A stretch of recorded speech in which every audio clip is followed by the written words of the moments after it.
This episode of the Cosmic Skeptic podcast is brought to you by you. To support the podcast, please visit patreon.com/Cosmic Skeptic.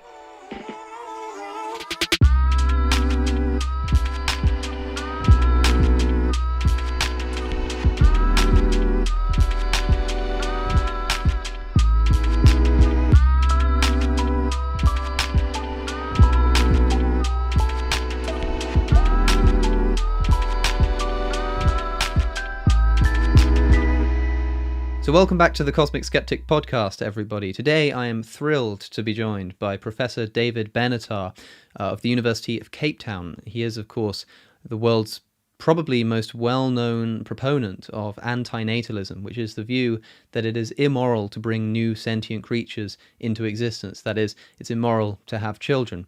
His views have stirred up quite some controversy for being so seemingly outlandish, but he's also got a sizable minority of people who are supporting him and who've decided that what he's saying actually has quite a lot of weight to it. I think the view is absolutely fascinating, and it's most comprehensively spelled out in his 2006 book, Better Never to Have Been, a link for which is available in the description. And I'd recommend reading it because it's a fantastically interesting book and covers a wide range of different areas in philosophy. And you might be surprised at some of the places that it takes you to, such as discussing the ethics of disability and things like this. Now, given the current pandemic, I'm going to be filming this episode remotely. Professor Benatar is very protective of his privacy, and so in a first for the podcast, you won't be seeing his face. So for the entire podcast, if you're watching this as a video, you'll only be seeing my face. But remember that if you prefer to listen to this, you can also find the podcast on iTunes and Spotify and other streaming platforms as well. And if you are listening on those platforms, do be sure to give us a rating because it does help the podcast to grow. Now, it has been quite a while since the last episode of the Cosmic Skeptic podcast.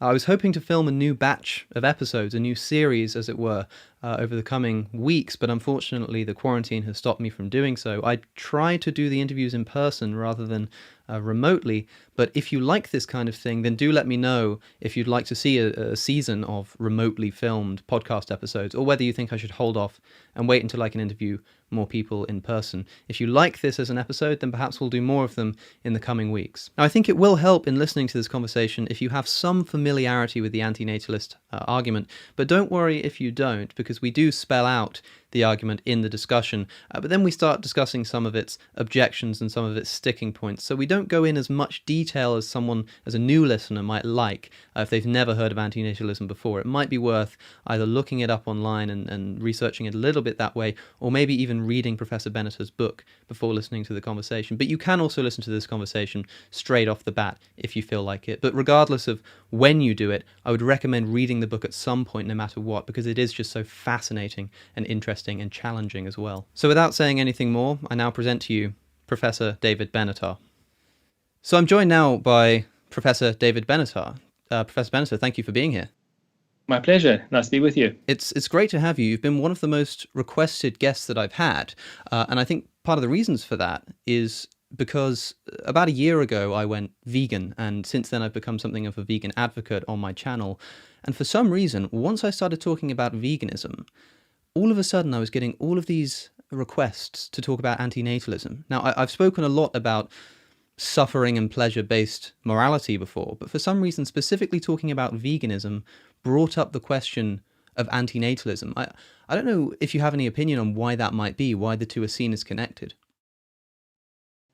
I think there are lots of interesting connections. Some people think there's an entailment between the two, and I'm not convinced of that. I think there are additional assumptions one needs to make, and the assumptions may be perfectly reasonable ones, but I don't think that the one view entails the other.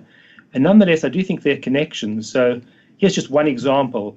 Sometimes people argue that we actually do animals a favor by bringing them into existence, and that if we didn't have this whole enterprise of eating animals, there'd be many animals that are not brought into existence. So we're actually doing them a favor by bringing them into existence and then a while later killing them and eating them. Now, of course, an argument of that kind must assume at least that the quality of the life of the animals is of a reasonable standard, and that's not going to be true of most animals that are brought into existence for eating. But there's nonetheless an interesting argument in the background there, and that is whether we are in fact benefiting animals if they have a reasonable quality of life before they're killed. And an antinatalist, for example, has an excellent argument for why you're not benefiting the animal there by doing that. This is just one of, I think, numerous connections between these ideas.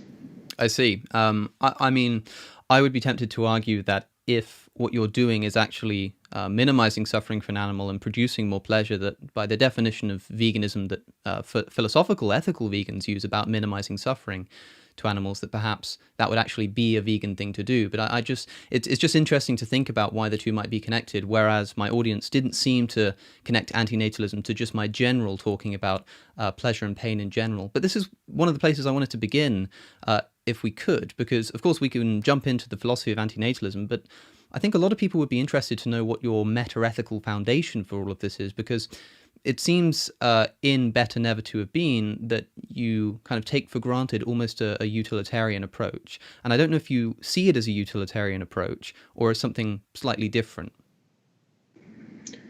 A lot of people have assumed that I'm offering a utilitarian argument, but I don't think I'm doing that. I've attempted to offer, for the most part, a theory-neutral argument for antinatalism. In other words, I don't think it presupposes utilitarian or deontological or virtue theory approach. So I think the arguments are quite independent of any commitment to one or other of those theoretical ethical positions. So you think somebody could still be an antinatalist, become convinced of antinatalism, without having to accept the premise, for instance, that suffering is intrinsically bad? Well, I don't think you have to be utilitarian to think that suffering is intrinsically bad. The way that I'm thinking about it is that some people might see certain forms of suffering as a good thing, intrinsically, if they're of a certain kind. I'm thinking specifically maybe of religious morality. Of course, the utilitarian would say something like suffering is only good insofar as it also procures some kind of pleasure as a side effect or something like that, like the pain of going to the gym for the pleasure of being healthy. But I think that to see suffering on its own as always bad, no matter what, seems to be a utilitarian principle to me. I don't know if you disagree with that. I don't disagree that utilitarians will hold that view, but I don't think you have to be a utilitarian to hold that view. I see. I think the crucial distinction is between whether pain, let's say, is intrinsically bad and whether it is instrumentally bad. And I think it's always going to be intrinsically bad. If you know what pain is, then you're committed to the idea that it is intrinsically bad. That's not to say that there could not be instrumental value arising from pain. So if you've got a sore tooth, you've got a pain in your tooth, and that leads you to go to the dentist, and by getting the dental treatment you avoid something still worse, well, then the pain has had some instrumental value. I don't deny that at all, but I just don't think that says anything about the intrinsic disvalue of pain.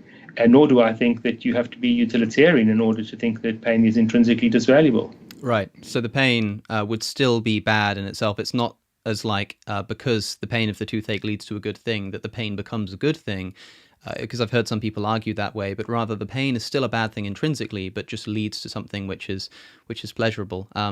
That's perhaps how I'm interpreting you there. So yes, I think there's no contradiction between thinking that pain is intrinsically bad and sometimes instrumentally good. Okay, so this is the first point of contention that I think we can arise. It follows from a consideration about when you say that suffering is bad, for instance. I understand that you mean suffering is bad for the person in question, rather than being bad impersonally. I know you wrote about this in Still Better Never to Have Been, a response to some of your critics, but just to clarify, this is what we're talking about, right? In the argument for antinatalism, when you talk about suffering being bad, you mean that it's bad for the person involved, not just bad kind of objectively neutrally, if you know what I mean. Well, I do think that it's bad for the person, but we have to be clear about what we mean when we say bad for the person, because obviously in the scenario where somebody doesn't exist, you'd very soon run into trouble if you were saying that let's say the absence of suffering for that person is good for that person, if you meant that in a literal way, because obviously they aren't literally there. So when I say that the presence of pain is bad for the person, or the absence of pain is good for the person, even if they don't exist, the phrase for the person has to be clarified and qualified in a certain way. And what I mean by that is It's bad when judged from the perspective, the interests of that person or potential person.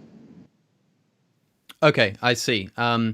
So with that in mind, why don't we talk through why it is immoral in your view to have children, or to let's say to bring new sentient creatures into existence, and we'll see if this might, because I wanted to clarify that at the beginning, because I feel like this will help inform the discussion about the nature of suffering and pleasure for beings that do not exist. So perhaps you can help me by just walking through the argument in the kind of most base level way that you can. So I think that there are two questions. The one question is whether coming into existence is good or bad or neutral for the being that's brought into existence. And then there's a separate question whether it's wrong to bring somebody into existence. Now, I'm of the view that it's never in somebody's interests to bring them into existence. That's never a benefit to them. It's always, given the way the world is, going to be a net harm, because there's nothing to be gained by being brought into existence. And the argument for that is this axiological asymmetry that I've noted between pain and pleasure, or harms and benefits more generally, and the presence or the absence of those. So what I maintain is that the presence of pain is bad, the presence of pleasure is good, the absence of pain is good, but the absence of pleasure is not bad unless there is somebody who is thereby deprived. And the implication of that is that bringing somebody into existence is never going to be in their interest. It's never going to be to their advantage. But there's a separate question about whether we do something wrong in bringing them into existence. Because if it were the case that the amount of harm in somebody's life were minuscule, and I don't believe that this is ever true. I think all lives are characterized by a large amount of bad. But if it were the case, there would be just a small amount of bad in life, and there were a large amount of pleasure to be derived, let's say, for that person or for other people, then it might be that when you weigh out those interests, it would be permissible to bring somebody into existence. All the time, we are weighing up interests of different people, and this would be another scenario when we'd be doing that, and you might reach the conclusion, depending on what view you have, you might reach the conclusion then that it's not wrong to bring this person into existence, or this being into existence. Sure. So I think what seals the matter for me, the antinatalist conclusion, is just how bad the quality of all lives are. And given how bad they are, I don't think that this can be compensated for by the interests of other people. I think there's a real serious harm done to the being who's brought into existence. So to be clear, would you say that if the asymmetry argument were to fail, or if people weren't convinced by it, let's say perhaps rather, that antinatalism can still make sense just based on the amount of suffering that each life entails? Yes. Now, I think there are two different kinds of asymmetry arguments. So the one is the axiological asymmetry, and I think that's what you're referring to when you refer to the asymmetry argument. Yes. That's certainly what I call the asymmetry argument in Better Never to Have Been. But there are other asymmetries. These are what I call empirical asymmetries between goods and bads. And I think those asymmetries explain in part why there's just so much bad in lives. And I think that those empirical asymmetries play an important role in telling us just how bad it is to be brought into existence. Yes. Now, do you think that a lot of this rests on nothing more than intuition? The reason I ask that is because with some of the examples that you give of different kinds of asymmetry, and I recognize this is the important sticking point for antinatalism, as far as I understand, is that in some way, at least sometimes, suffering counts for more than pleasure in some way, shape or form. Maybe you've got a contention with the way I've stated that, but you might give an example. I've heard you give the example, for instance, of Mars, and how it's not a bad thing that there's no pleasure on Mars because there's nobody up there on Mars. And we don't think that it's a bad thing that there isn't any pleasure up there. And yet we do think it's a good thing that there's no suffering. To me, that seems maybe intuitively true. At least the first time I heard it, it seemed intuitively true. However, my problem was that thinking about it more clearly, I realized that maybe that is nothing more than just me thinking about it from my perspective and realizing that actually for the Martians that don't exist, it's neither good nor bad, their state of non-existence? Well, I mean, there are serious questions here about what role intuitions play in ethics and in philosophy more generally. I don't think that we can entirely detach ourselves from our raw judgments, from the intuitions that we make. Obviously, we've got to subject those judgments to critical scrutiny, but there are data points in our evaluation of views. I mean, let's imagine that I propounded a view that was, let's say, something opposite to utilitarianism. We might call it sufferism, and with the view that we ought to produce the greatest amount of misery possible, greatest amount of death and misery possible. And let's imagine somebody, in wanting to refute this view, said, "But look, this contradicts all our intuitions." And I said, "Well, what do intuitions mean? They don't mean anything. I've got this theoretical view that we ought to produce the greatest amount of misery possible, and I'm not interested in your intuitions." Well, that would be a terrible argument on my part. It's not that we need to treat our intuitions as decisive, but they're certainly important data points. And if somebody comes up with some theoretical view that contradicts all of our intuitions, including the ones that we've got most reason to hang on to, well, then I think there's something wrong with that theoretical position. So would you take issue with antinatalists who would perhaps put forward a similar response when somebody says, "But I have a really strong intuition about children, about childbearing. I have a really strong intuition that it's a good thing to have children, and that might be a result of my evolutionary heritage. I might recognize that perhaps it's philosophically unjustified in some ways, but I could just say that it's undoubtable that some people have this really strong intuition that having children is not just permissible, but a positively good thing to do.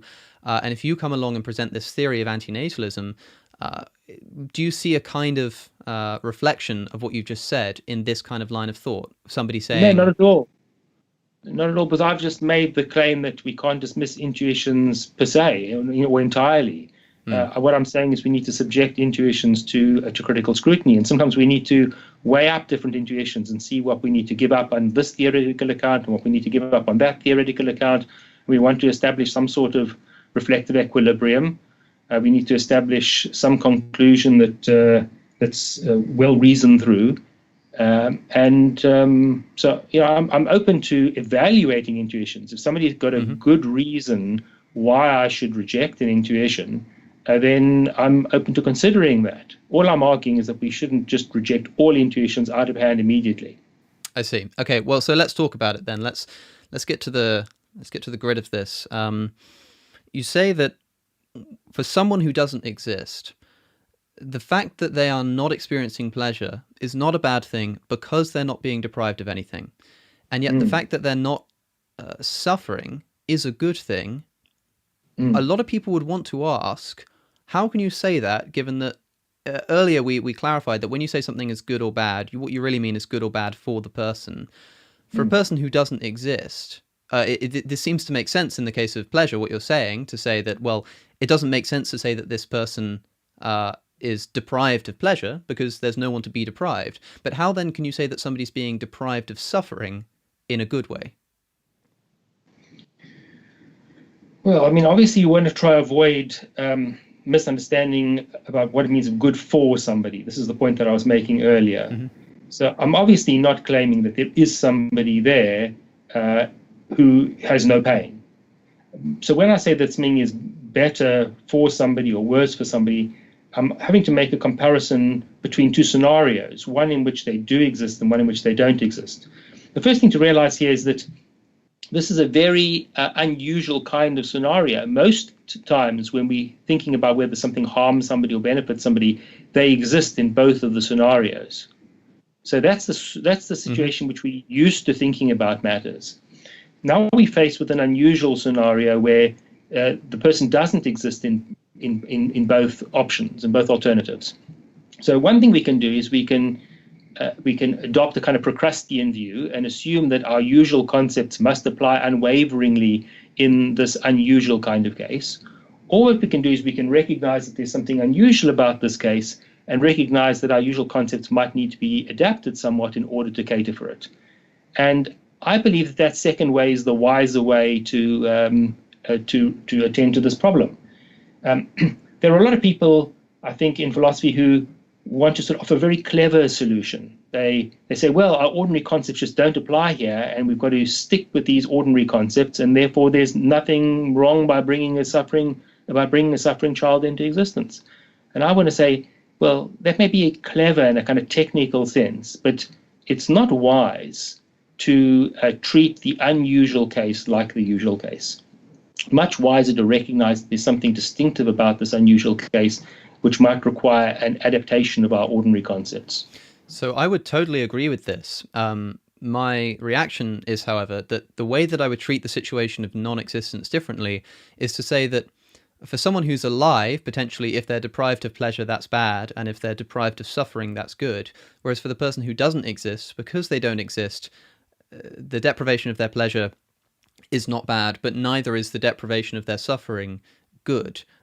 This is kind of the heart of the asymmetry, is how we can justify the idea that there needs to be a person to be benefited in order for pleasure to be good, but there doesn't need to be a person to suffer in order for the absence of suffering to be good.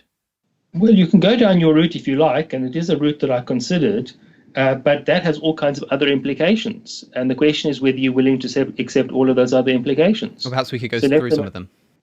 Well, for example, somebody could conceive a child that they know would suffer horribly.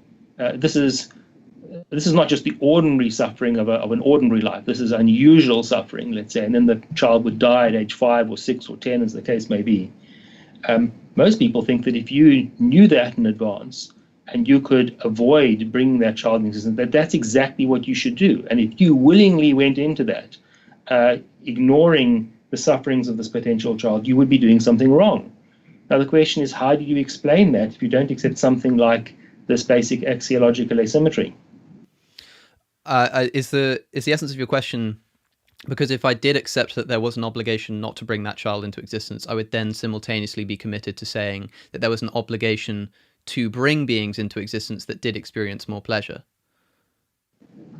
Well, that's one route you can go. What I'm saying is you've said that we ought to treat the absence of pleasure and the absence of pain in the non-existent equivalently, so that it's not good to avoid pain by avoiding a person. Now, it seems to me that that's going to lead you to have to make a judgment about the case I've just described that seems intolerable. Well, now, of course, it's possible that there might be some other explanation that you could give, and I have explored a range of other explanations that people might give for why it would be bad or wrong to bring the miserable child into existence. But the point I'm making is that to support the asymmetry that I'm advancing, there are multiple factors we need to consider to see what the best explanation is. And I think that this basic asymmetry has lots of explanatory value.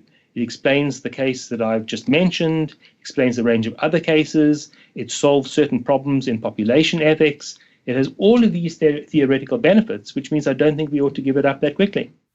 So what's the problem with me saying that for this potential child, let's say for my child, since I don't have any children, the fact that my child is currently not suffering is neutral, and yet the moment that that child becomes born, any suffering it experiences become bad. What's the problem with that view?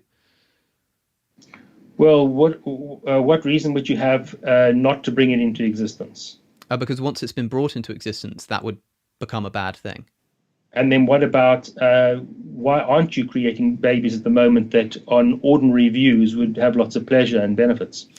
Well, for instance, let's say that I agreed with you on your second point about that most human lives do contain more suffering than pleasure, that they're a lot worse than people think that they are. And here I was to agree with you that we therefore shouldn't bring new beings into existence, but that the asymmetry still fails, if you see what I'm saying. Yes, so you're saying if you accepted my other arguments for antinatalism, then you wouldn't be bound to accept the axiological asymmetry. I'm saying that if I accepted the argument about life being really bad, I could say that for that reason I don't have an obligation to bring new beings into existence who will experience pleasure, but I can still say that what I said earlier, that the suffering for my child is neutral until it comes into existence. Because your response to that was to say, well, why don't you then have an obligation to bring children into existence who do experience pleasure? And I could respond by saying that I don't think any child ever would. Right. Well, then you just accepted the antinatalist conclusion via another route. That's right. Yeah. I mean, so I'm not accepting it personally, at least not at this stage, let's say. But what I'm trying to get to the heart of is right now I'm trying to discuss the philosophy of the asymmetry. So with the conclusion of antinatalism can stand as a separate question, but I'm trying to see if this is a functional objection to at least the asymmetry that you're presenting.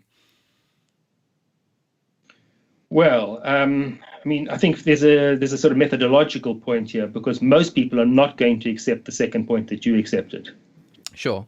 And so the first port of call, as it were, is to evaluate that asymmetry, and then there's the further point about how bad life is. Now, if you think that all lives are so miserable that we ought not to bring anybody into existence, well, then maybe you don't need the axiological asymmetry.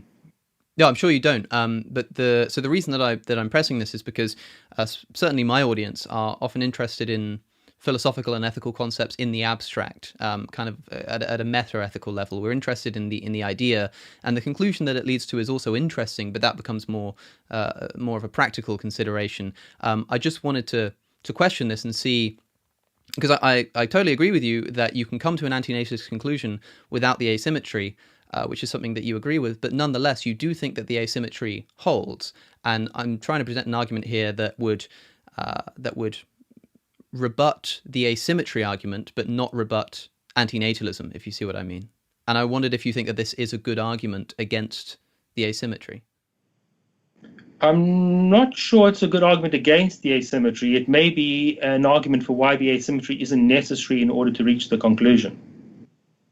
Okay, so in other words, I just want to kind of recap here to make sure I'm not missing anything. My argument was something like, I'm going to say that my child, who currently doesn't exist, is in a state of neutrality. The fact that he's not experiencing suffering is not a good thing. It's neutral. The fact that he's not experiencing pleasure is neutral because he doesn't exist. The moment he begins to exist, he will experience more suffering than pleasure. And for that reason, once he begins to exist, it would be a bad thing that he exists. But before he exists, as far as the being is concerned, like it's neutral. Well, but there's a distinction to be drawn here. Obviously, this non-existent being is in a state of neutrality. That's obviously true. Obviously, there are no experiences in a non-existing being. Mm-hmm. So that's obviously true. But you can't use that to leverage a point against the axiological asymmetry, which is trying to compare two scenarios, one in which the being does exist and one in which the being doesn't exist, and is trying to work out which of those is better in terms of the interest of the being who exists in only one of those scenarios. Uh-huh. Okay, so when I say that the being's in a state of neutrality, I mean a state of moral neutrality. I know this is perhaps something you wouldn't agree with. That is to say, it's not a bad thing or a good thing. Like it's not a bad thing that there's no pleasure. It's not a good thing that there's no suffering. It's a state of moral neutrality. What I would then say is that if you compare the existence of this child versus the non-existence of this child, the two scenarios, that is, the scenario in which it exists, I've granted that it will experience more suffering, and yet the state before it exists is neutral, and therefore existing is still worse than non-existing when you compare the two scenarios, because you've got excess suffering versus neutrality. What I'm denying is the ability to say of the being that doesn't exist that the fact that it's not suffering is good, is a positively good thing. I feel at the moment, in my considerations, the furthest I can go is to say that it's in a state of neutrality, and potentially everyone who is alive is in a state of net suffering, and therefore it's not worth bringing them into existence. But not because the lack of suffering for someone who doesn't exist is good, but rather because the lack of suffering for someone who doesn't exist is neutral compared to the suffering of existence. But you're trying to compare the two scenarios, whether the person comes into existence or doesn't come into existence. Mm-hmm. And you know that if you bring that being into existence, it's going to suffer. Don't you think that you can make the comparison that the alternative scenario is better than that? Yes. And better when judged in terms of the interests of the being that exists in the alternative scenario. Yes, I certainly agree. And I think that that's what I'm able to do without granting that the lack of suffering is good. What I mean to say is that if I kind of see it as a scale with neutrality in the middle, suffering on one side and pleasure on the other side, I can say that the state of non-existence is morally neutral, and the state of existence for my child is suffering. So when you compare the two situations, it is better for the person that they don't exist. Yes, that's exactly what I mean when I say that the absence of that pain is good, and good in terms of the interests of the person that you would otherwise have brought into existence. But do you not see a problem with framing the absence of that pain as a positive good rather than just a neutrality to be compared against the positive suffering of existence? No, I don't think so. I think there's going to be a problem if you insist on using the ordinary concepts in the unusual case. But if you recognize that there's something unusual about this case, and so you need to adapt the concepts, then I don't think there's anything mysterious or strange about saying that when you make this comparison between the two scenarios, it is better in terms of the interests of the being who would exist in one, that they don't exist. Okay, well, the reason why I think that this can lead to antinatalism, but does not actually, but does count as an argument against the asymmetry, is because it relies on the fact that the person who exists is going to experience more suffering. So perhaps this will help explain my position. If we switch the situation around, and I know you don't think this is true for any human being that lives, but we can hypothesize a human being for whom there is a majority of pleasure, 80-20, something like that. Now, you would say that it's still not worth bringing that being into existence because before they exist, the lack of that suffering is a good thing, but the lack of the pleasure isn't a bad thing. What I'm saying here is that if we consider the person who doesn't exist to be in a state of neutrality, as we did a moment ago, then we can compare the two situations and see that for the person who doesn't exist, they're in a state of neutrality, and for the person who does exist, they're in a state of positive pleasure, or net pleasure, let's say. Therefore, when you compare the situations, you have more pleasure in the existence than the non-existence. Now, of course, this you would reject, but you would reject this on the grounds of an asymmetry between pleasure and pain.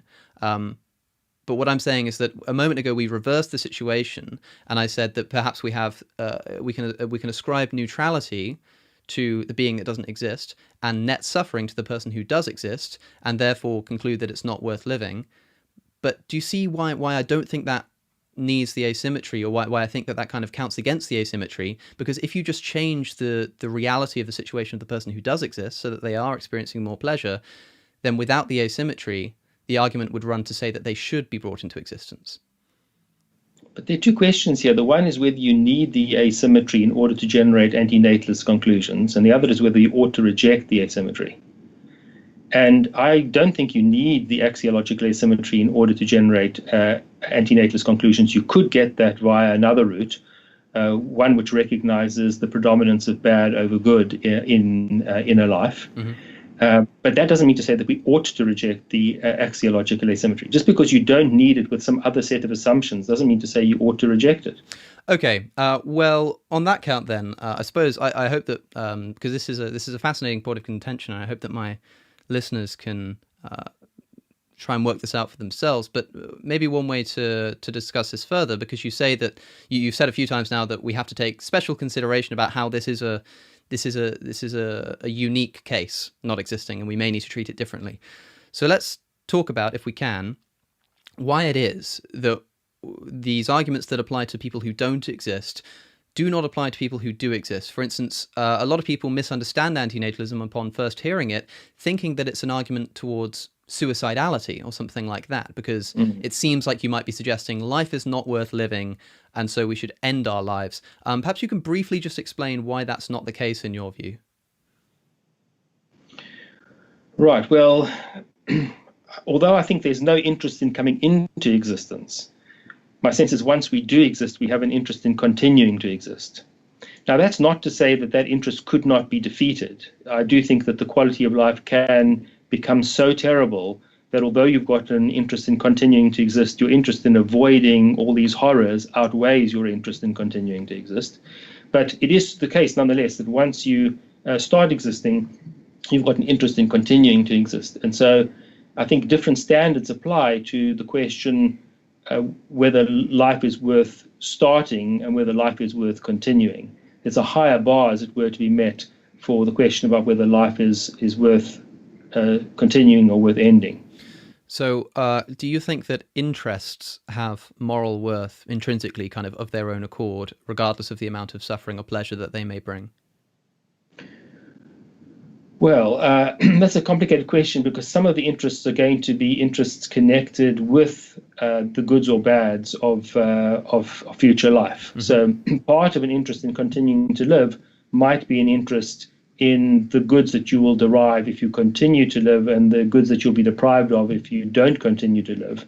Yes. But I think that there's another interest, and that is the interest in just being propelled forward, in continuing to exist, independent of the pleasures or pains. It's not that this interest can't be compared against and perhaps sometimes outweighed by some of those other interests, but I have a sense that there is this interest in continuing to exist. Now sorry, go. Oh no, if you're not finished, no, that's fine. I was just going to say that the reason I asked this is because reading your work, one of the questions that came up the most for me was this question about interest, especially as pertains to the question of abortion, and perhaps the taking of lives without people being aware that their lives are being taken. For instance, perhaps I could just get your view on this question. It's an analogy I'm sure you've heard. I can't remember who it comes from, but suppose you're on a train and you meet a stranger who has a terminal illness or something like this, and you wish them well. You know, you want them to. It becomes in your interest for that person to be healthy because you care about them, because you're an empathetic person. But once they get off the train, you never see them again, and you never have contact with them again. Now, if that person does get well again, which is in your interest, but you never find out, is that good for you? Well, it depends on what view you have about interests here. I'm just not sure that this is the relevant debate to be having about the question of abortion. Well, because in the case of abortion, we're dealing with, at least if it's in the earlier stages of gestation, we're dealing with a being that may not have interests of a morally relevant kind at all. So I'm not sure that the question you've just posed is what's going to get us to the heart of the matter about abortion. Well, for the moment, I'm just trying to talk still about the difference between beings that don't exist and do exist, and I hope you'll see why this becomes relevant in a moment. But to me, intuitively, it seems that it's not good for the person on the train if that person, if the terminally ill person becomes healthy, because of the fact that they never become aware of it. Even though you might say they have an interest in the person's becoming well, what you're really saying is that they have an interest in kind of knowing that the person gets better and being able to benefit from it in that way. I don't think, in other words, that their interest in the person getting well is in itself of moral worth, such that if that person does get well, but the person on the train never finds out about it, they are therefore benefited. Well, I think there's a confounding variable in the case that you've provided, and that is you've stipulated that this is a complete stranger. Yeah. So let's take another case which would test your hypothesis about whether what you don't know can't harm you. So let's imagine that you have spent your entire work producing some magnum opus, and you leave it to be sent off to the publisher, and you die, and it gets burnt in some conflagration, and it never sees the light of day. And the question now is, well, have your interests been set back by this work having been destroyed? You'll never know about it because you're dead. You'll never know one way or the other. But have your interests been set back by it being burnt? Yeah, it's an interesting consideration. My response would be to say that it might make sense to say that your interests have been negated, but that it's not bad for you that happens because you're dead. So, why do you draw that inference that from it being in your interest that it be published to it not harming you? But I suppose this is going to depend in part on what your conception of harm is. So how do you understand harm? So I understand harm in essentially a utilitarian measure, to be judged by suffering. So in other words, there needs to be somebody to be doing the suffering for it to be bad for them. Well, let's be careful here. So let's imagine somebody poisons you and you die painlessly. Have they harmed you? Well, this is exactly the question that I was going to pose to you, which is essentially this, that I see my future self as much a potential person as my child, for instance. I see it as a person that does not exist yet, but could or could not. And my contention is that I feel like the asymmetry argument that you present, if it holds, would also hold for living beings, because of the fact that if I die painlessly, I feel like that can't be bad for me because I'm not aware of it happening and I don't suffer from it. And yet you would thereby be preventing my future self, who doesn't exist yet, you'd be preventing my future self from experiencing any suffering. And yes, you'd be preventing them from experiencing pleasures as well. But because I don't have any interest anymore because I'm dead, and because that person now doesn't exist, and as you say, the deprivation of their pleasure is not a bad thing, I don't see why the same argument wouldn't apply to say that we have a preference to being painlessly killed. Now, of course, in practice, this wouldn't work because you would need to be unaware that you're being killed. So it's not something we could kind of implement universally. But in the individual case of somebody being killed without their knowledge, it seems like the antinatalist argument in this specific case, Lisa, saying that this is a good thing. Well, I'm worried that you're layering one assumption upon another here to produce this hypothesis. So we have to evaluate one assumption at a time. So you're saying that somebody poisons you and you die painlessly, you're not harmed. Yes, I believe so. We have to decide whether we want to accept that hypothesis or not. Think about what the theoretical implications would be, let's say, for painless murder. Yeah. Now, there would be secondary effects on other people. There may be secondary effects on other people, but let's imagine some scenario where they're not the secondary effects on other people. And somebody could painlessly kill you. Presumably, you would think then that ought not to be criminalized. Well, it gets complicated because, of course, the very act of decriminalizing something like that would probably lead to more suffering because people would need to become aware that that's something that's legal to do, and it would probably cause some kind of panic. I do think... Well, I've recognized those scenarios. Yeah. If you imagine you could control for those scenarios. Well, so morally... And if you don't want to frame it in terms of criminalization... Yeah. The suggestion that you've not harmed somebody by killing them. Well, of course, you can accept that view if you're an Epicurean, but then we're having a whole nother debate about the badness of death. This is, if we're talking about minority views here, this is a minority view. Now, it may be the correct one, but we need to evaluate that view. I don't think there's much going for that view. Absolutely. Sorry, go ahead. Well, I just wanted to clarify that what I do think here is that for the person who is being killed, if they're killed without their knowledge and don't experience any pain, then it makes no sense to say that it's bad for them. Now, that's not to say that it's not bad for other people. You could even say that because somebody has to do the killing, the kind of character that would instill in a person or cultivate in a person itself would be bad. And if it's genuinely neutral, whether the person dies or not, then the small kind of character effect it has on the person doing the killing, for instance, might be enough to tip the balance. But what I'm saying is for the person who dies, I don't think it makes sense to say that it's bad for them. So this is a well-known argument. It's an old argument. It goes back to the Epicureans. It's a very resilient argument. I don't think that there is a knockdown response. I don't think that we can definitively disprove the Epicurean view, which is exactly why it's been resilient over millennia. But if we're wanting to know whether we ought to accept this view, we need to balance out different considerations. So there are arguments in the reverse. There are arguments which suggest that you can harm somebody by depriving them of goods that they would otherwise have had. You can harm somebody by annihilating them. These are all alternative views that attempt to address the Epicurean argument. And each of these positions would have some shortcomings and some strengths. And again, what I would suggest is that the wise approach here is one that weighs these up and tries to reach the conclusion that is most reasonable on a balance of considerations to reach. When I do that, I reach the conclusion that death is bad for the person who dies. I can't give you a mathematical proof for that. I can't give you a knockdown argument for that.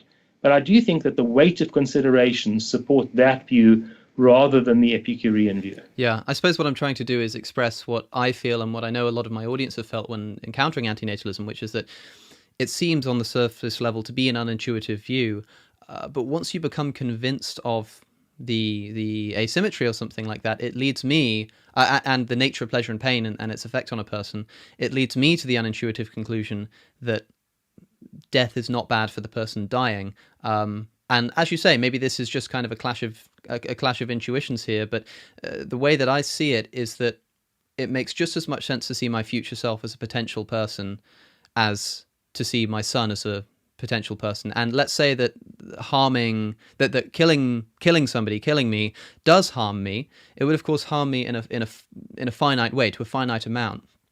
And would you say, or would you argue that the amount that somebody is harmed, in your view, by being killed is not outweighed by the amount of suffering that they'll experience in the rest of their life, if life is as bad as you say it is? So now I think we've moved on to a different question, and I am worried here that we've got too many open issues. Perhaps.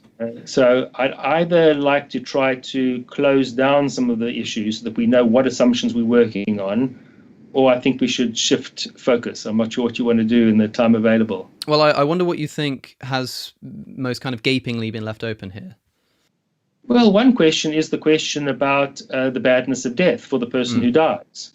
Mm-hmm. So when I made a point about that, then you brought me back to antinatalism. But I don't want to come back to antinatalism if your argument against antinatalism rests on the Epicurean view. I want to then first settle the Epicurean view, or at least recognize where the difference is between us. I see. So my argument about death here isn't an attempt to disprove antinatalism. It's an attempt to show that I think that the logic of not bringing someone into existence also applies to taking someone out of existence. That's not to say that antinatalism is wrong. Rather, I think it's an argument to say that if antinatalism is correct, then there's also an obligation, or maybe not an obligation, but it can also be a good thing for a person to die. Well, it may be if the Epicurean is correct, but I don't think an antinatalist is committed to Epicureanism. So you're an antinatalist, and now there's a separate question about whether you should be an Epicurean. And if you think that there's no harm to the person who dies in being dead or in being killed painlessly, then it may well be that ending your life sooner rather than later is exactly the right thing to do, because you'll avoid all the resultant misery. But an antinatalist is not committed to the Epicurean view merely in virtue of being an antinatalist. Sure. I'm not saying that's the case. I suppose what I'm trying to say is that if somebody takes that view of death, that it would then follow from antinatalism that it is also a good thing for people's lives to end. Would you say at least that much, that if the Epicurean view of death is correct, then it would actually be a good thing? Because I think the Epicurean line would generally be that it's somewhat neutral if you die, because it's got no effect on you. But it seems like if you take an Epicurean view and you mix it with the asymmetry argument, you actually land on the conclusion that it's good to die. Well, I mean, there's the sort of rough way in which I think that's true, but there's another way in which I think it's not true, because it's not clear to me that the Epicurean can say, just as the Epicurean can't say that death is bad, it's not clear to me the Epicurean can say that death is good for the person who dies. Yes, so I don't think the Epicurean would say... But see, this is my intuition, because in the same way that if an Epicurean isn't able to say that death is bad, then they shouldn't be able to say that death is good. That's the same kind of problem of asymmetry that I see with antinatalism intuitively, that if you can't say that it's... if you can't say that it is bad that someone isn't suffering, you can't say that it's good that they're not... if you can't say that it's bad that they're not experiencing pleasure, you can't say it's good that they're not suffering. To me, that's just as unintuitive as the Epicurean somehow saying that it's not bad if you die, but it is good that you die. Again, I'm worried that there are multiple issues that are open here. Mm-hmm. One of them, of course, is that you're saying that your future self is like a new being. Yeah. So you're drawing a comparison between you and your future self and the non-existent person becoming an existing person. And I'm worried about that assumption. I think that once you there may be differences between you and the person that you will evolve into in 20, 30, 40 years' time. I don't deny that. But I don't think we're dealing with the same kind of case as we are when a person has not been brought into existence and then they're brought into existence. It's not that you're continuing to live is coming into existence. That's different. That's continuing to exist. Sure. But maybe let me think of another way to. I know. I suppose that would be a different question. I think it gets complicated here because, of course, there's always going to be a transgression of one person into their future self. But perhaps, again, maybe this is something that we should perhaps leave to the audience, because I do want to get to some other considerations. Namely, that there's another question that I wanted to ask you, and I don't want to run over time here. So leaving these things open in the air, I hope people realize how many questions there are lying in the air. But I suppose one of my principal aims with this podcast episode is to bring considerations of antinatalism to my audience, rather than necessarily talk them into it or talk them out of it, if you see what I'm saying. The question that I want to ask is something like this. You've said in the past that you wouldn't be in favor, or that there are good ways and bad ways of bringing about human extinction. For instance, you wouldn't be in favor of a method of bringing about human extinction that's painful, because, of course, for the people who do exist, the suffering that they'll experience during the extinction will matter. Is that about right, that you wouldn't be in favor of creating a mass extinction in a way that would be painful for people who do exist? Correct. So the question I want to ask is this. You've pointed out in Better Never to Have Been that when you don't have children, you're not just preventing the suffering of your child, you're also preventing the suffering of your child's child and your child's child's child, and innumerable generations that stretch on into the future. Now, if, again, hypothetically, because in practice this wouldn't be the case, but if hypothetically some government developed some kind of nuclear weapon, or had some kind of big red button, that they could press, that would wipe out all sentient life on Earth, but it would do so quite painfully. It would do so by nuclear radiation or by fires or something like this. My problem is this: obviously there would be a lot of suffering that would be caused by that process of extermination over the course of a week or so. But given the sheer number of beings that, on your view, you'd be saving from suffering because there would be no progeny, do you not think that the suffering that you would save, that government would save by pressing that button over the multiple generations that are now not going to exist, would be worth the suffering that they cause by causing the planet to go extinct? Yeah, I think it does depend on what background moral theoretical view you have. So it may well be that utilitarians would think that that's the right thing to do if all these conditions are met. And as you've rightly pointed out, you'd almost never know that those conditions are met. But it may be that a deontologist, for example, would say, although I'd be preventing a great deal of misery, it would be wrong for me to violate the rights of all these people by terminating them. That's not within my entitlement. And is this something that you as a philosopher would remain ambiguous on because you don't think it matters? Well, no, I do point out in Better Never to Have Been where I think one's theoretical background makes a difference. And so at least I evaluate the question of phased extinction. And I think that different theoretical positions could yield different answers about the permissibility of phased extinction.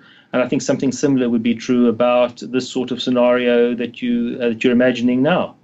Right. So I can certainly grant that phased extinction would be better than painful extermination. But would you be willing to grant that painful extermination, if it was 100%, if it caused 100% finality, would be better than allowing people to continue existing and producing? The practical question looms very large for me because I don't think that you could ever know that. And human history is littered with people who think they know when they don't know, who have utopian visions that cause immense amounts of misery. And so I think there's very good reason not to be that confident in yourself, always. Especially when you're talking about the level of suffering that you'd be inflicting in a case like this. Yes. So it might be that practically even the consequentialists, even the utilitarians would be opposed to this. Sure. But the more foundational problem that I have is really this idea of playing God, and I think there are just too many people who have arrogated to themselves this right to play God, to decide for all humanity, for other competent beings, what ought to be done. It's a very, very dangerous view to hold. So I don't have the sort of godlike view of our powers or of our responsibilities. I've got limited responsibilities. It's not my job to prevent suffering for the rest of time. It's my job to prevent the suffering that I can reasonably confident I can do without causing more harm. Sure. Obviously, the example I give is a hypothetical one, and in philosophy, we can just kind of assume in the hypothetical that you do have total knowledge. Your objection is something like, the practicalities are really important because we can never actually be sure that the conditions are as we say they are. The point that I would want to make is that this is the same. Earlier, when I brought up the unintuitive conclusion that maybe it's not bad to kill a person painlessly, I'd make the same point. This is actually the exact argument that I give in response to people who, like yourself, say it seems troublesome to say that it's just okay to kill people painlessly. And my response is that, well, the practicalities do loom large, and we never know if they actually have no family, no one that will suffer from their disappearance, that we know that the person who kills them isn't going to develop kind of a liking for it, or that's going to affect them in some way, or have a negative psychological effect even on them, because they think they're doing a good thing. I would say, the practicalities of this matter make it such that we probably shouldn't normalize killing people painlessly. But in the hypothetical situation, I'm willing to grant that if we did just happen to know all of this, then we could say that it was okay to do. And I'm wondering if you're at least willing to do the same thing in saying, I agree with you that the practicalities do loom large and are important, but if we just hypothetically grant that you could know that this painful extermination would bring about the end of life on Earth, do you think it would be a moral obligation to do so? No, I think it would depend on what view you have. So let's look at some scenarios. Let's imagine that I'm a utilitarian. Well, if I were a utilitarian, I might think to myself that, in fact, this is the right thing to do. But I might also think that if I were to say that it's the right thing to do, then I would be emboldening people who believe they know things when they don't know things, and who would start killing off people and animals in scenarios where, in fact, they're going to do more harm than good. And so from the utilitarian perspective, what I ought to do is shut up about that advice, because I know that it's going to be misused by people who've got far too much confidence in themselves. So it's not obvious what a utilitarian would say to you given that sort of dilemma. Then let's look at a deontologist. Well, a deontologist might say, well, I'm fully cognizant of all the misery that's going to result from my not pressing the button, but it's not within my rights to press that button.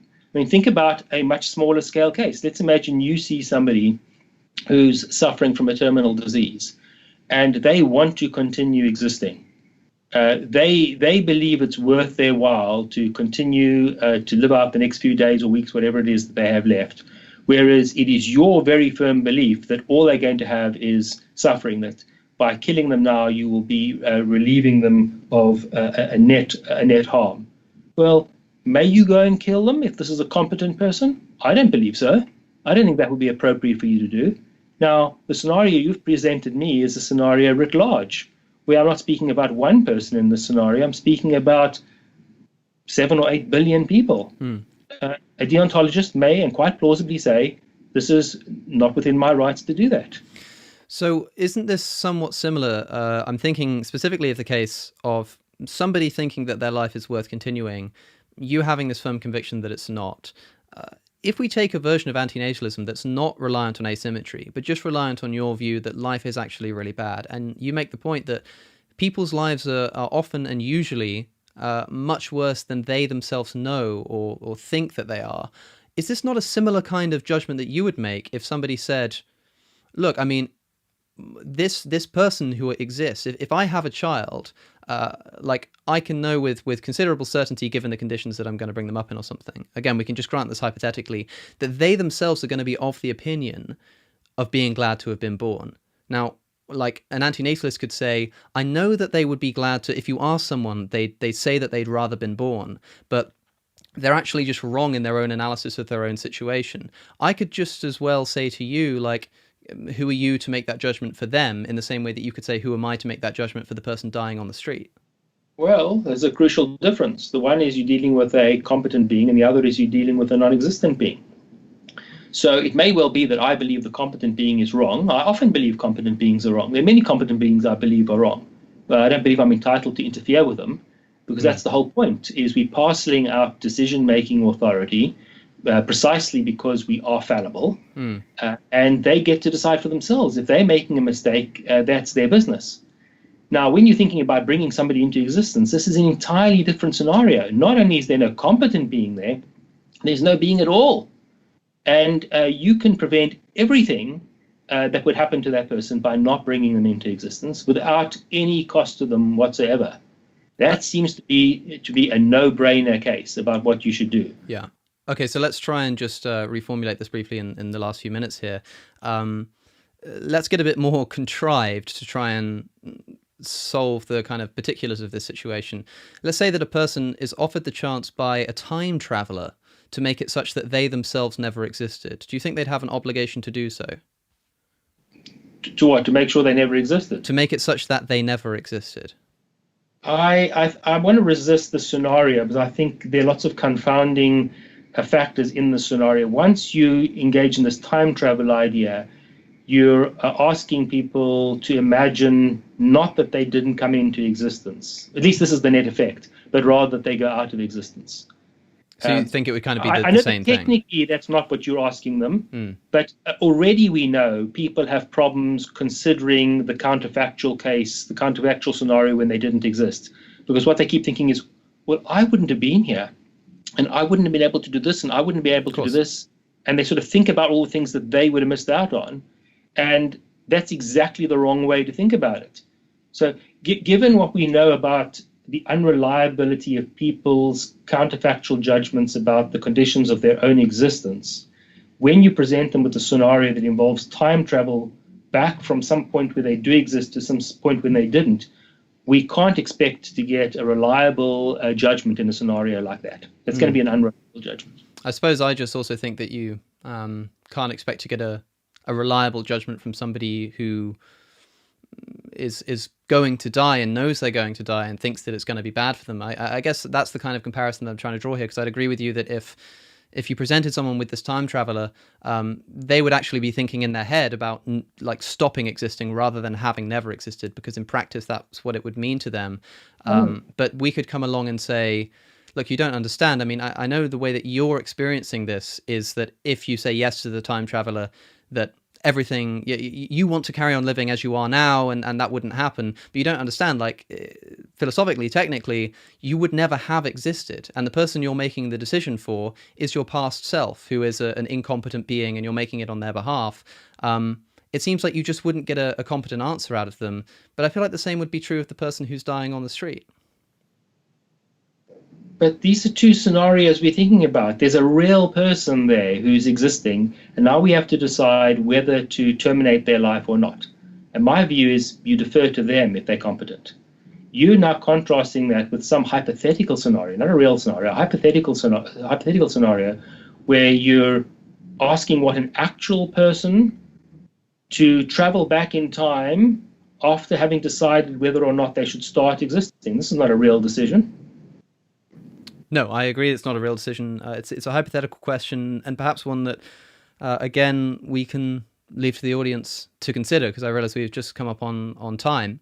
So unless there's anything else pressing that you want to say, or gaping holes that you'd like to clear up in a few brief moments, I suppose that's a good place to end the conversation.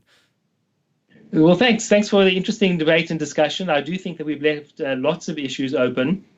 I fear too many issues, but nonetheless been an interesting and engaging discussion. So thank you very much. Absolutely. And thank you for coming. And I hope that the people listening, at the very least, are aware that these questions exist now, if not quite, if we haven't quite been able to come to a firm answer on them.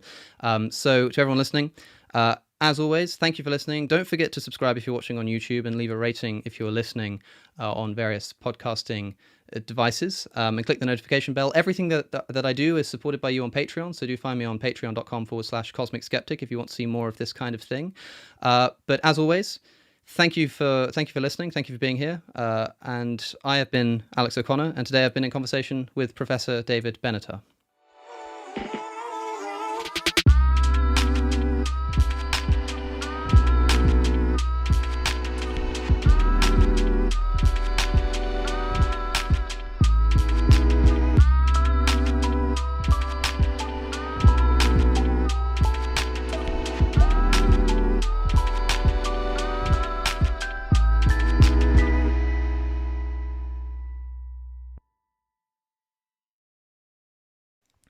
Well, hello, everybody. Welcome back again. A few days ago, I recorded this discussion that you'll have just listened to with Professor David Benatar on antinatalism.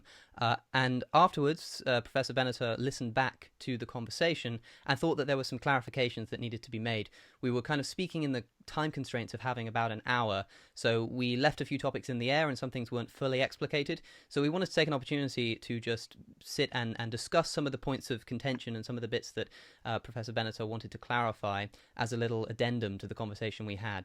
Does that sound about right, Professor? That sounds great. Thank you very much. Yes.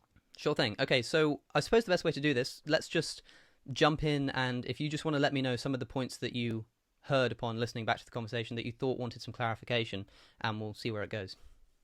Good. I think there are quite a few, but let me rather concentrate on what I take to be the more important ones. Sure thing.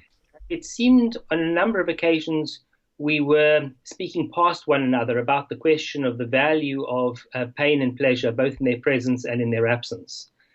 And you were insisting that the absence of pain and the absence of pleasure in the non-existing person is neutral. And I was actually agreeing with you about that. But where I think we were speaking at cross purposes was that when I say that the absence of pain is good and the absence of pleasure is not bad, I'm not referring to the intrinsic value of the obviously neutral states in the non-existing person. What I'm speaking about is a comparative judgment. So when I compare the absence of the pain in the non-existing person with the presence of the pain in the person who would exist in the alternative scenario, I take the absence to be better than the presence. And so when I say it is good, I mean it is good in a comparative sense, not in an intrinsic sense. And so I can fully accept your point about the intrinsic neutrality of the state. I agree about that.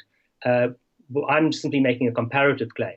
When I make that comparative claim, I don't know whether you agree or disagree, but I just need to clarify that that's what I meant. But that's what you meant.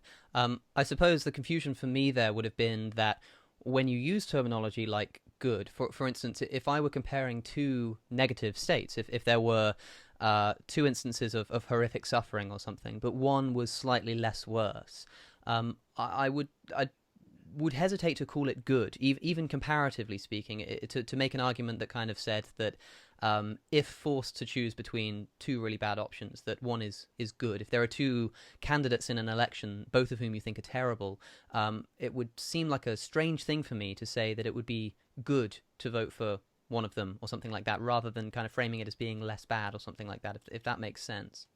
Well, I don't want to get bogged down in the particulars of the example, because it may in fact be good to vote for the less bad of the candidates. Sure, actually, that makes sense, yes. But that's not an analogous case to the one I'm referring to. So I certainly can grant your point that there are bads of varying degrees and goods of varying degrees.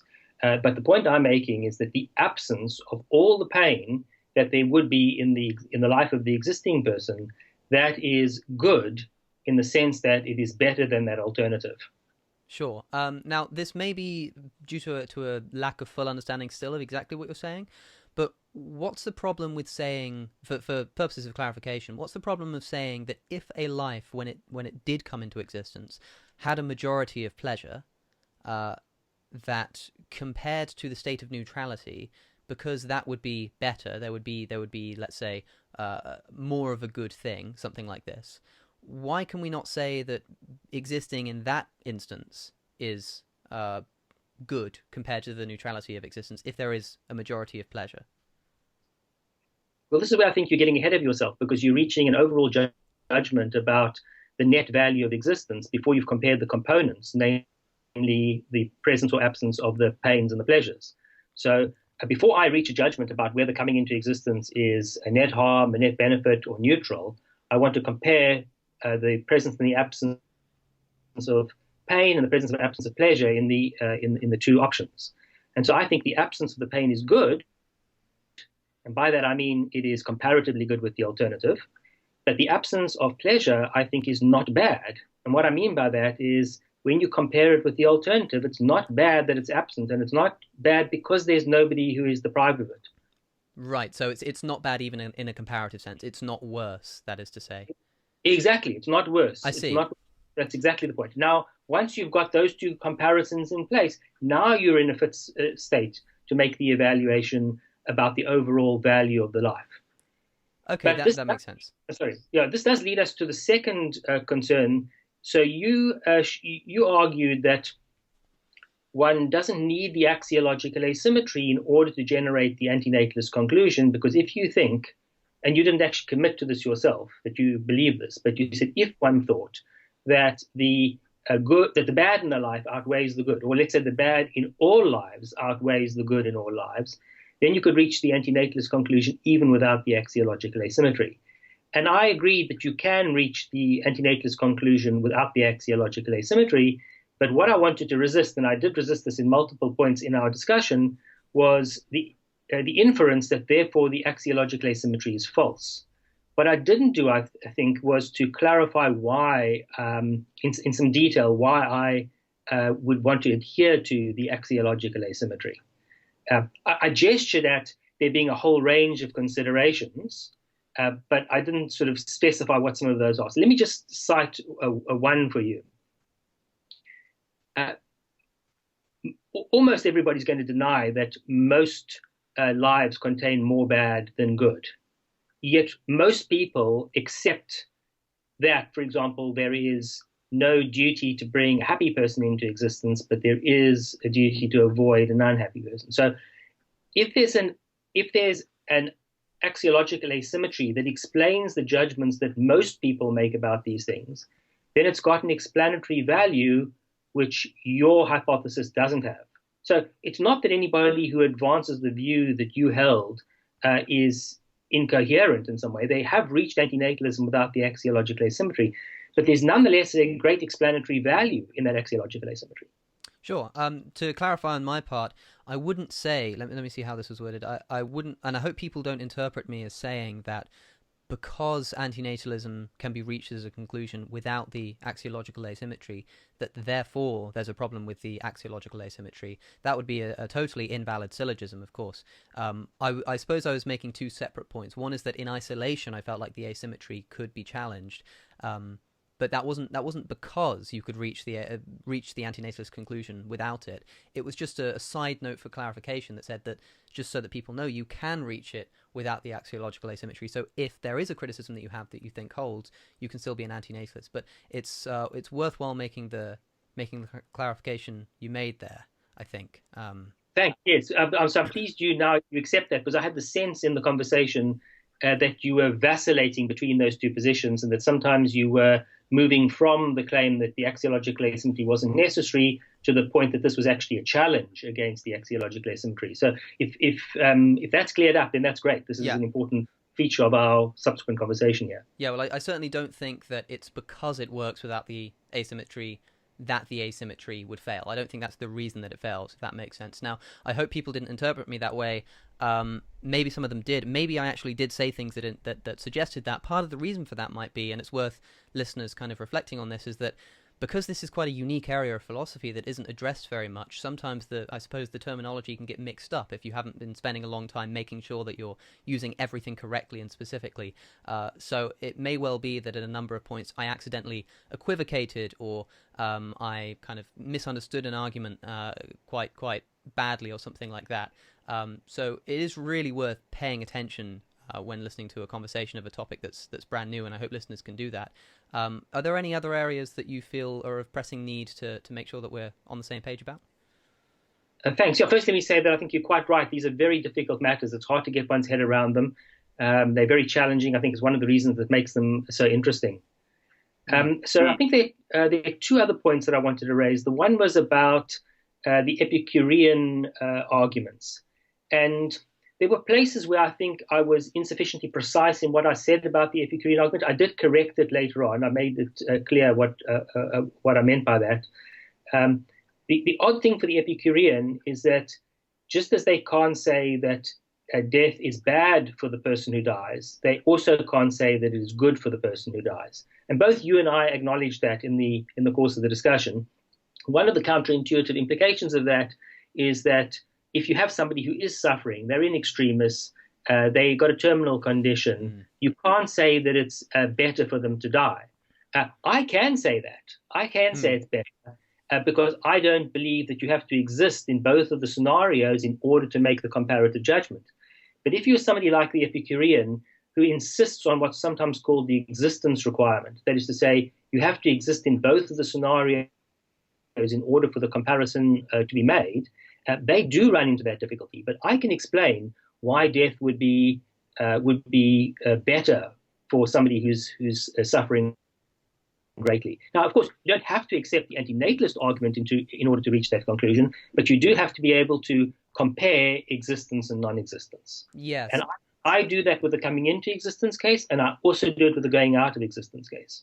Right. I understand your point about consistency, and I would tend to agree, but I would question whether the Epicurean is committed to saying, especially if we consider the term good being used in a comparative sense. I wonder if an Epicurean could still say, although famously, death is nothing to us. When death comes, we're not there, and when we're here, it's not there.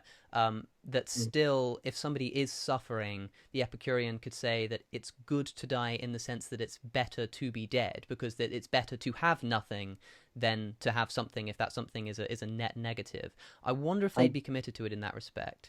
I don't think you can say that. But again, I think. I don't want to kind of get caught up in our disagreements here, rather than the points of clarification, if you see what I mean. Sure. Look, I think they can say that continued life would be bad, but what they can't say is that it would be either good or better. So continued life being bad, kind of relative to, because the way I understand that is, if the Epicurean says that continued life is bad, then they're kind of saying as compared to not continued life. That's what makes it bad. We're kind of comparing continuing life and not continuing life, and they say that continuing life is bad, which would imply that not continuing life is not bad, which if not bad is better than bad. And by the way that you're using the term good, I suppose I could say that that's better and therefore good. Be careful, because I can say it, but they can't say it, because the whole point is that they can't compare existence with non-existence and reach a conclusion about what's better for the person. Because you aren't there when you're dead, death can't be worse for you, on their view. Not on my view, on their view. And just as it can't be worse, it also can't be better. Is this like the non-identity problem, that you think that they're committed to, the idea that they can't say anything about a person who's dead because they believe that that the person who's dead, there's nothing of them? They're just not there. Yeah. Non-identity problem is normally with advanced, or that term is used with regard to coming into existence. But they think you can only make these comparisons if somebody exists. If somebody ceases to exist, you can't say it's better or worse for them, which is just another of the odd implications of Epicureanism. There are a whole array of them. And so when I did say in our earlier discussion that when I'm trying to reflect on whether I should accept the Epicurean view, I need to examine all of its implications and see whether on balance this is a wise view to accept. And when I do that, I don't reach that conclusion that it's a wise view to accept. Obviously, I've not done it full justice here. This is, as I said earlier, an old and a resilient argument. There's much more to be said that could be said in a podcast.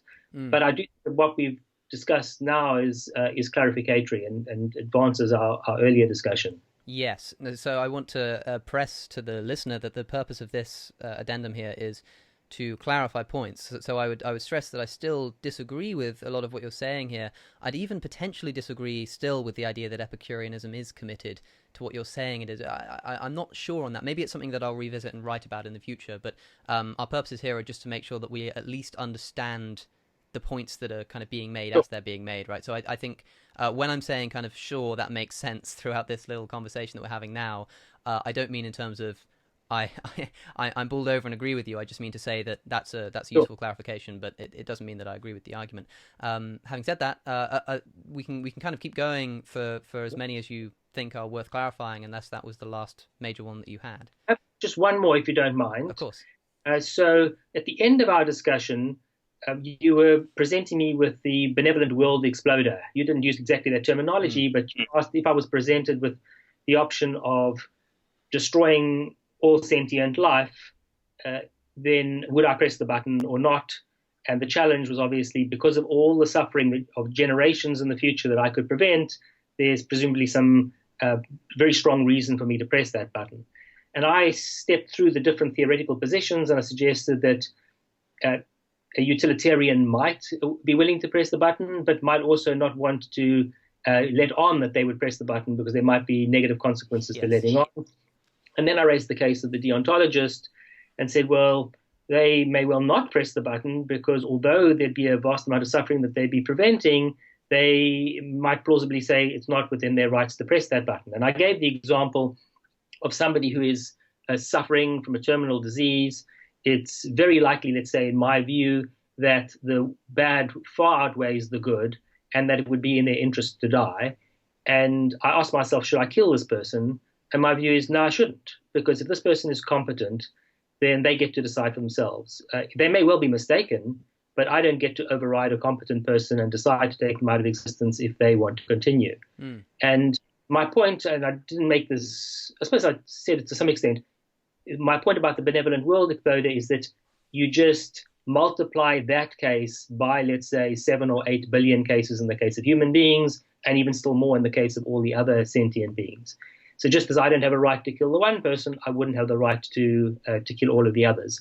Yeah. What I worried about the discussion was that we got a little bogged down about the case you raised of the time traveler. And I noted that that was a sort of hypothetical case, but it's not the hypotheticality of it that counts per se. I think that it's just not relevant to the example I was giving. Yes, and as I said to you privately not long ago, reflecting on it, I do think that the time traveler case is disanalogous in the crucial aspect that the person is therefore making the decision for themselves. And the point that you were making was that you don't have the right to make the decision on behalf of somebody else who's competent. The point that I would probably make if I were to kind of rehash it under that light would be to say that presumably you as much as you don't think I have a right to override that person's autonomy, you also think that that person doesn't have a right to bring people into existence. So the way that I see it on the antinatalist view is that we have here a conflict of rights. We have a situation where, yes, if I killed people, it would violate their rights. But if I don't kill these people, I know that they're going to violate other people's rights. That is, the people who haven't been born yet, by causing them to suffer. And so you've kind of got a situation whereby if you don't, you know somebody is going to violate someone else's rights. Do you have the right to violate the first person's right, knowing that that's the only way to stop them from violating another person's right, especially if that violation that they're going to commit is of generational proportions? But then the question becomes about the nature of when and if we can override rights, which isn't necessarily kind of a question that's specific to antinatalism, but would be a question that would need to inform your answer as to whether you personally would press the button. I hope that makes sense. In a way, yes. You have to distinguish, I think, between a utilitarianism of rights and a strictly deontological view. So a utilitarian of rights would seek the minimization of rights violations, but then you are dealing with a version or a species of utilitarianism. And so it's just a question of minimizing rights violations. Sure. Deontologists, I think, there'd be a much higher bar there. So I'm not saying that deontologists are always committed to respecting rights irrespective of the outcome and irrespective of what other rights violations might follow. There's going to be an extremely strong presumption, and in some versions of deontology, an absolute prohibition on killing innocents in order to prevent them from violating rights down the line. I mean, think about this, for example. Among the people that you would kill in the benevolent world exploder are sentient animals who are not moral agents and so not violating anybody's rights. Yes. You'd also have human babies who would potentially become procreators down the line, and you've got no idea whether they would or wouldn't procreate, but you'd certainly be violating their right to life in the process. So there'd be lots of rights violation there that couldn't be justified in the way that you were suggesting.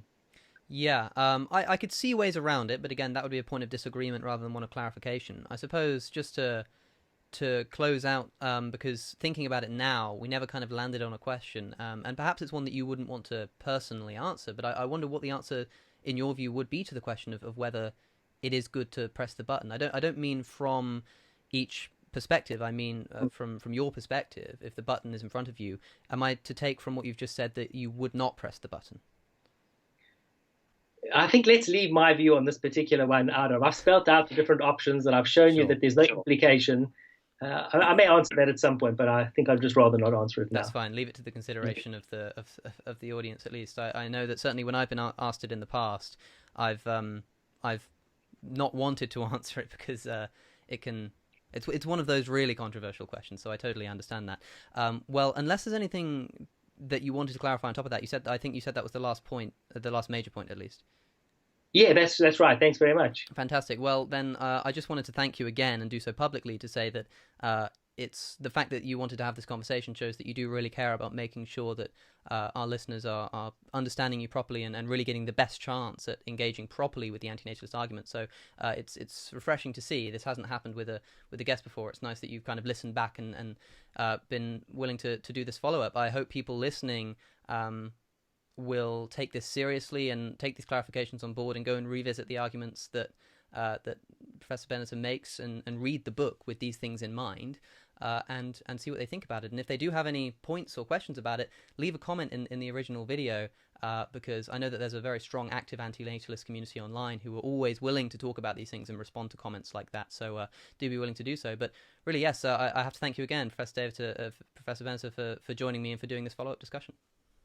Thank you very much. I appreciate your being willing to do the follow-up.